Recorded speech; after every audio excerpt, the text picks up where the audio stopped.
Hi, I'm Bob Pryor. I'm talking to you today about graphing tangent and cotangent functions.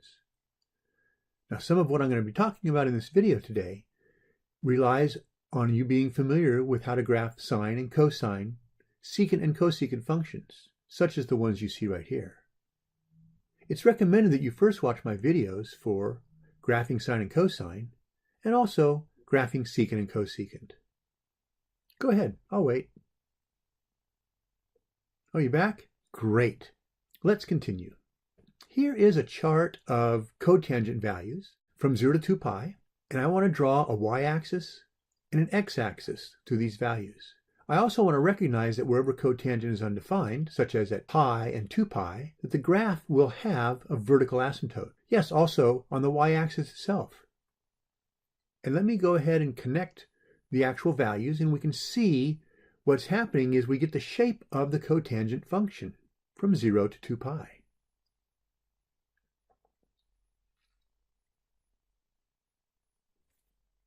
So here's what the graph of cotangent function looks like in the xy plane. Notice that between the y-axis and pi over 2, we have values such as 0.58, 1, and 1.73. Well, the 0.58, that's actually square root of 3 over 3, which is a cotangent value. And 1.73 is actually the square root of 3, another cotangent value from our unit circle days. Notice that the graph is always decreasing from left to right. It's always going downward. Notice that to the left of pi over 2, the graph is concave upward, but after pi over 2, the graph is concave downward. That means that at pi over 2 itself is a point of inflection, where there's a change in concavity. Also, we have one full branch between a pair of consecutive asymptotes. So from 0 to pi, inside of those asymptotes, we have one full branch. From pi to 2 pi, another full branch. Notice that the graph between the asymptotes pi to 2 pi is exactly the same as the branch between the asymptotes from 0 to pi. Okay.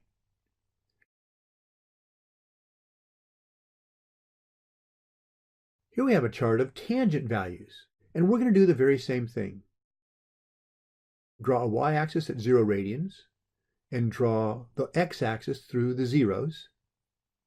We see again that there are places at, in this case, pi over 2 and 3 pi over 2, where tangent is undefined, and therefore we get vertical asymptotes. When I connect the values, we see from 0 to pi over 2, it's positive values, but between pi over 2 and 3 pi over 2, it's both positive and negative values. Here's what the tangent function looks like in the xy plane. Notice we see the same values, 0.58, 1, and 1.73, as we saw with the cotangent function. Notice that this graph has one full branch between pi over 2 and 3 pi over 2, and two half branches. Notice also that the full branch is all increasing. If we focus on the portion of the graph between pi over 2 and pi is concave downward, and the portion of the graph between pi and 3 pi over 2 is concave up. So again, we have a point of inflection, and this time it's at pi. So let's talk about some of the common features of the tangent and cotangent graphs. First of all, let's look at cotangent. Now, cotangent, you know, is cosine over sine. And cosecant is 1 over sine. What's common about them is that they have a denominator of sine. And for that reason, sine of x is the guideline function. Here, if f of x equals cotangent x, g of x is sine of x.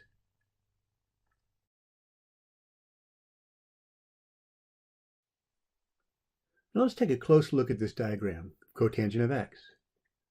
We see that cotangent has asymptotes at 0, pi, and 2 pi, and that's because that's where sine is equal to 0. Also, cotangent crosses the x-axis, meaning cotangent is 0 at pi over 2 and 3 pi over 2. But here's the thing. Pi over 2 is halfway between 0 and pi. And 3 pi over 2 is halfway between pi and 2 pi. What that means is halfway between any pair of asymptotes is a 0 for cotangent. Then halfway between an asymptote and the 0, say between 0 and pi over 2, the function will be 1, or maybe -1. The sine function also has a y value of 1, but it's not in the same place as the cotangent function. The sine is 1 at pi over 2. The cotangent is 1 at pi over 4. Now here are some steps for graphing f of x equals cotangent of bx. You might want to take a picture of this to use throughout this video. 1, we want to identify the guideline function, g of x is sine of bx, and from that we'll graph sine by its amplitude and period, and we'll lightly draw that graph. Then we'll identify wherever g of x is 0, we'll draw the asymptotes for cotangent. Halfway between each pair of asymptotes is a 0 for f of x, for cotangent. And that means we put a point on the x-axis at those places.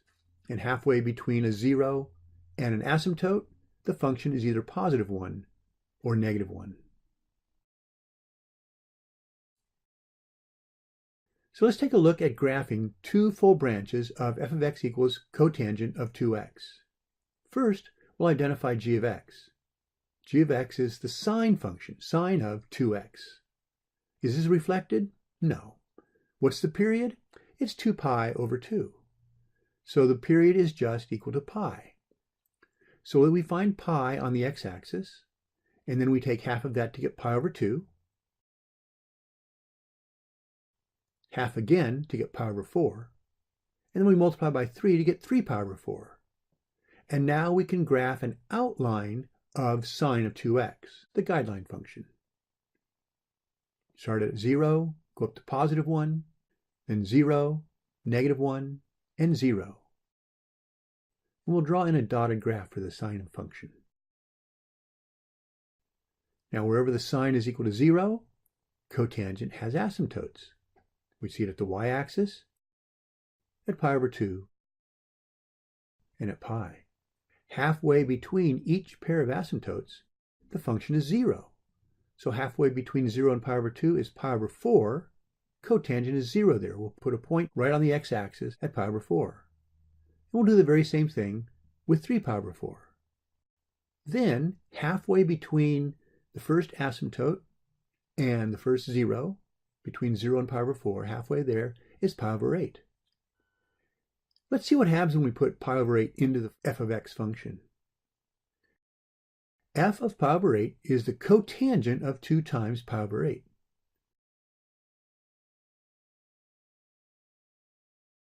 That simplifies to cotangent of pi over 4, which we know is +1. So at pi over 8, the cotangent graph has a value of 1.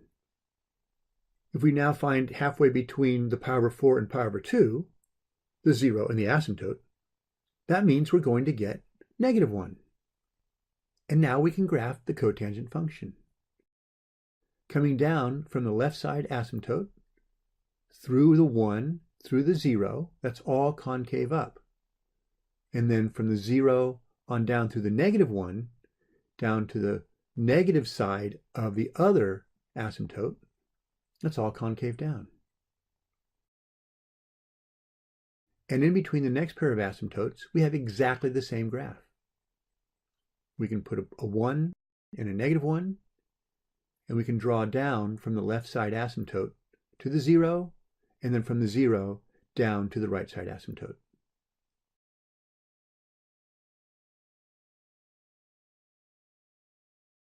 Now the tangent function has many of the very same features as the cotangent function. Of course, what is different is the location of the asymptotes, and that's because tangent has a different denominator. Tangent of x is sine of x over cosine of x, and secant of x is 1 over cosine x, which means secant x and tangent x share the same guideline graph, their denominator, cosine x. So when we're preparing to graph the tangent function, First of all, we identify the cosine function. We draw its graph lightly.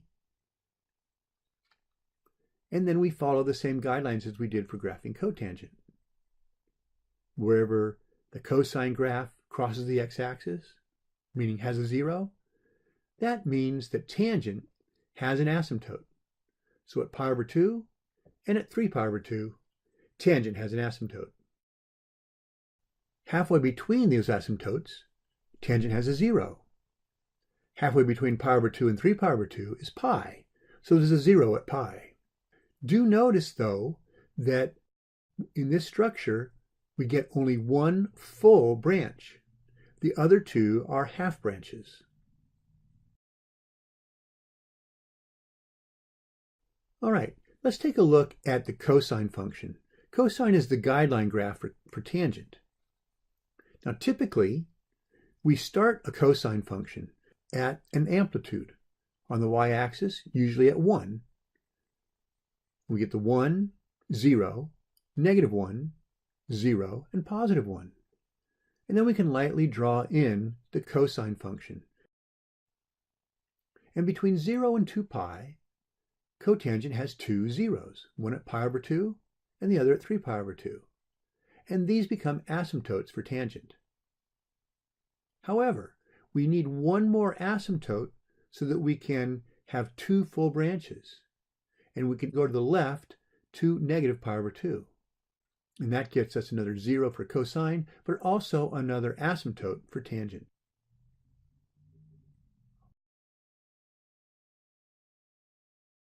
Here is tangent in the xy plane. Just like cotangent, tangent has zeros between consecutive asymptotes, so at pi, also at the origin, and between the first 0 and the first asymptote, in this case between 0 and pi over 2, right in the middle, that'd be halfway, that'd be pi over 4, we get a 1, a value of 1. That's because tangent of pi over 4 is 1. Notice that this function has both a negative side followed by a positive side, and the function is all increasing. Also, to the left of the 0, it's concave downward, and then above the 0, it's concave up. Oh, one more thing. It also has a period of pi, the distance between consecutive asymptotes. Let's talk about the period of the tangent function for a moment. Because we're able to get two full branches within a span of 2 pi, one full branch itself is the period, and that is a period of pi. In general, though, the period of the tangent function is half the period of its guideline function, cosine.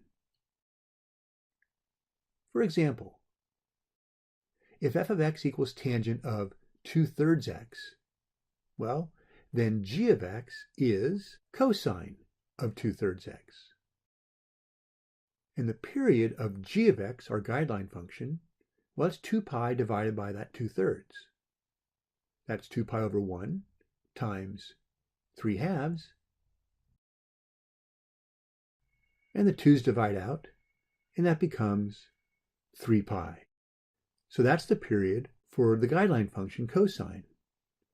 Well, the period of tangent, then, is 1/2 of that, 1/2 of 3 pi, or 3 pi over 2. And here's another example. f of x equals cotangent of 5x.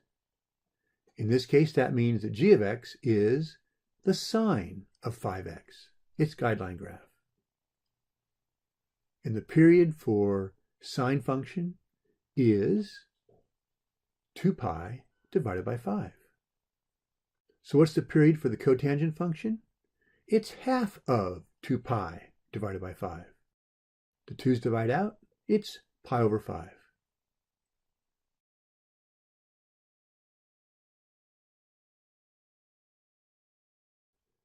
So let's put that into practice by graphing two full branches of f of x equals tangent of 5x. First, we'll identify the guideline function cosine of 5x. Is this reflected? No, it's positive. For g of x, the period is 2 pi divided by 5. And let's go ahead and locate that on the x-axis. so we can prepare to graph our cosine function. Half of 2 pi over 5 is 1 pi over 5, and half of that is pi over 10. Multiply by 3, we get 3 pi over 10, and then we can plot the points of cosine, starting at 1 on the y-axis, then 0, -1, 0, and +1. And we'll lightly draw in the cosine function.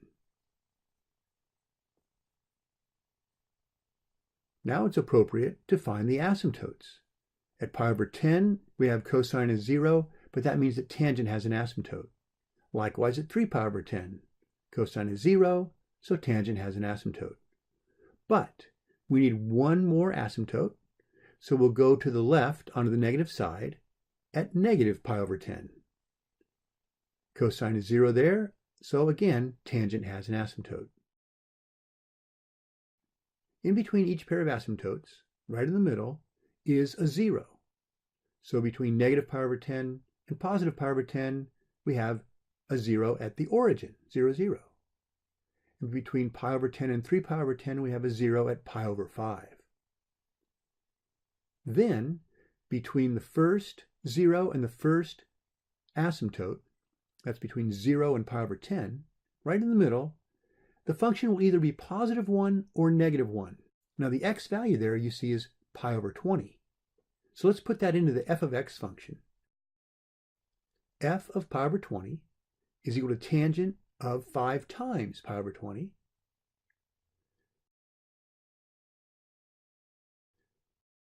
That simplifies to tangent of pi over 4.